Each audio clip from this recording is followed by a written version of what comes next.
Hi, so here's how you're going to delete your TikTok account permanently on mobile devices. So the first thing that we're going to do is hit on TikTok, open it, click on this profile icon at the bottom right corner, and then from here, tap on those three horizontal lines, and then tap on settings and privacy. In here, tap on account, and then you'll be able to find deactivate or delete account. Just tap on that.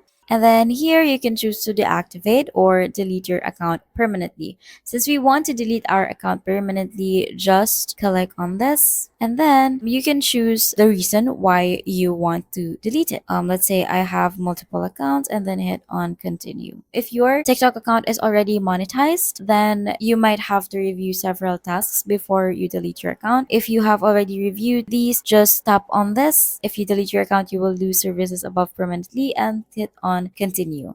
After that, your account will be deleted. And that's it.